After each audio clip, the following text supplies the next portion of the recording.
Azizalarim, bu butilkadagi adovanchik momaqaymoq gulidan tayyorlangan nastoyka. Spirtga solib qo'yib tayyorlab qo'ydim buni.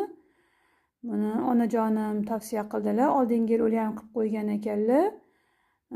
Rosa yaxshi bo'ldi qizim. Oruvlarga shunaqa yaxshi ekan. Oyoq qo'l og'riganlarda shunaqa yaxshi narsa bo'lar ekan. Tabiiy narsa deb menga ham tavsiya qildilar-da. Qilib qo'ygan qizim dedilar. Men ham uyimiz uchun ilohim kerak bo'lmasin-ku, lekin baribir har bitta uyda turgani yaxshi ekan. Hozir ayni momaqaymoq gulni ochib turgan vaqti sizlarga ham qilib qo'yishinglarni tavsiya qilaman.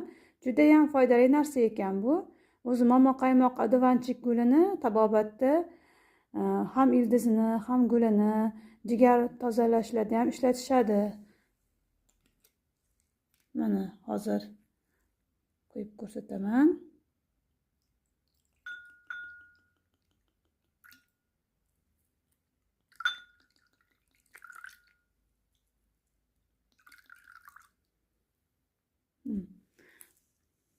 Butilkada qoldi hozir gullari. Mana rangi hozir shunaqa sarg'ayib turibdi. Keyin bu yana rangi to'qarar ekan.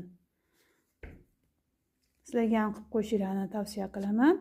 Salqin joyga qo'yib qo'ysanglar, ilohim kasal bo'lmanglar. Yaxshi tabiiy narsa, shamollashlardan bo'lgan oruvlarga, shamollashlarga.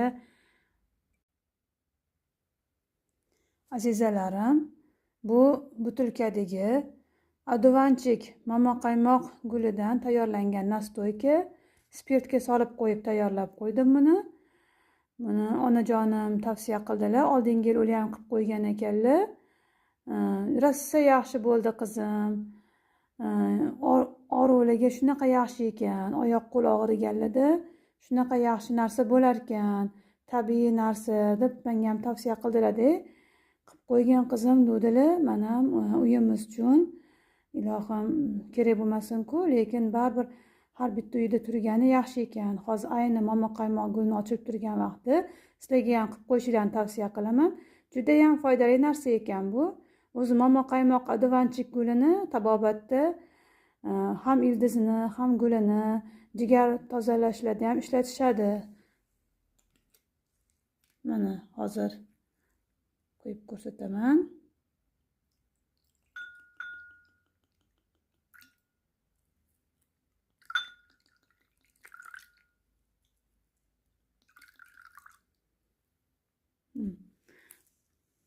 Butilkada